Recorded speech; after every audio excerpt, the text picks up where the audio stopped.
In the days of ancient Israel, King Ahab sat on the throne of the northern kingdom, ruling from the grand city of Samaria. His reign was marked by wealth and power, but also by a growing distance from the faith of his ancestors. Ahab, though a king, strayed far from God's laws, allowing his desires and fears to guide his decisions more than the wisdom of the prophets. He built temples to foreign gods, filling the land with idols and leading his people into practices that were forbidden, turning their hearts away from the God of Israel. Despite his riches and authority, Ahab's heart was restless and troubled, haunted by the consequences of his choices and the emptiness of his pursuits. At his side was Queen Jezebel, a powerful and ambitious woman from Phoenicia. She brought with her the worship of Baal, a foreign god, and she was determined to make it the religion of Israel. Jezebel manipulated Ahab, using her influence to silence opposition and deepen the nation's corruption, crushing anyone who stood in her way. Not far from their palace lived Naboth, a humble Israelite whose family had tended a vineyard for generations. To Naboth, this vineyard was more than property, it was a sacred trust, a living link to his ancestors and his faith. In Israel, land was a gift from God, meant to remain within families forever, a symbol of God's promise and faithfulness to his people. The story of Ahab, Jezebel, and Naboth soon collided in a dramatic conflict over that vineyard, a struggle fueled by power, greed, and the clash between human ambition and divine command.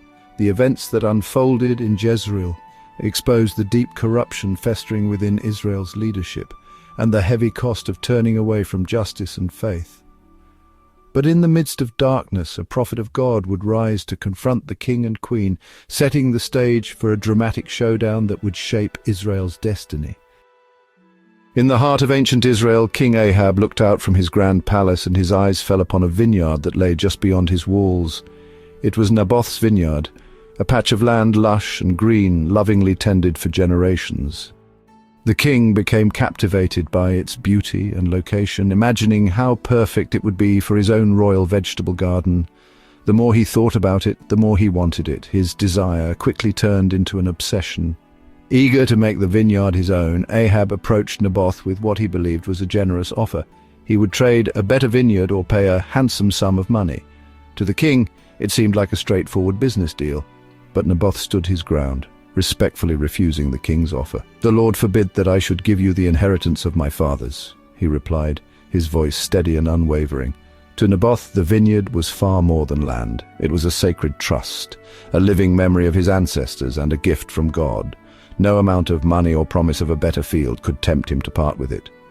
Ahab, unable to comprehend such devotion, returned to his palace in a dark mood. He lay on his bed, refusing to eat, sulking like a child denied a toy, his heart heavy with disappointment and frustration. Surrounded by riches and luxury, the king found no joy. His covetousness blinded him to the abundance he already possessed, leaving him restless and deeply unhappy. Thus, a small vineyard became the center of a profound moral crisis, dividing palace and humble home and setting the stage for a tale of greed versus faith. In this confrontation, the king's unchecked desire collided with the steadfast faithfulness of a simple farmer, revealing the true cost of covetousness. Jezebel found Ahab sulking and mocked his weakness. "Is this how you act as king? Get up, I'll get you Naboth's vineyard," she declared. Taking charge, Jezebel wrote letters in Ahab's name to Jezreel's elders, commanding them to set a trap. She ordered a public fast, placed Naboth in a seat of honor, and arranged for 2 false witnesses to accuse him of cursing God and the king. This was a capital crime punishable by death. Jezebel's plan twisted justice, using the law itself to destroy an innocent man. Her ruthlessness set the machinery of injustice in motion. The fate of Naboth was sealed by royal corruption. The elders of Jezreel, fearing Jezebel, obeyed her orders. They proclaimed a fast, honored Naboth publicly, then allowed the false witnesses to accuse him. Without investigation, the elders declared Naboth guilty and led him outside the city.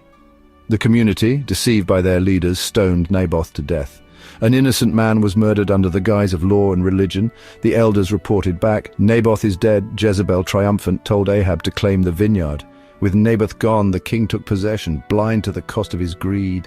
Injustice had prevailed in Jezreel, but the story was not over.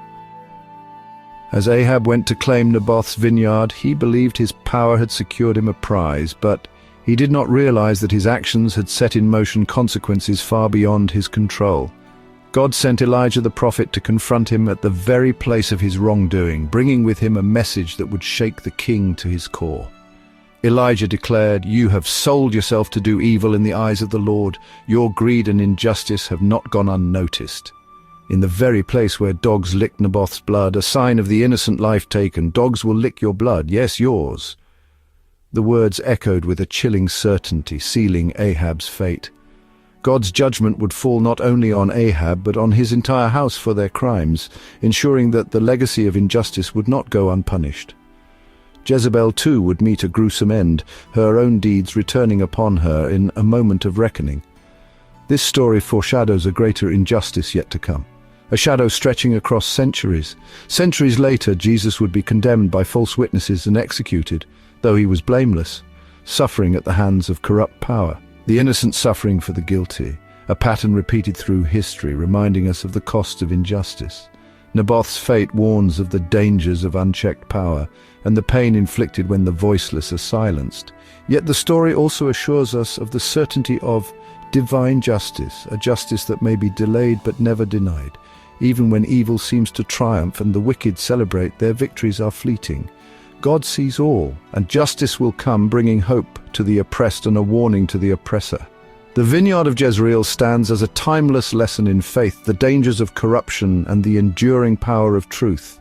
Its story reminds us that, in the end, truth and justice will always prevail, no matter how dark the night may seem. Are you ready to continue? Just click here and come along with me to the next chapter.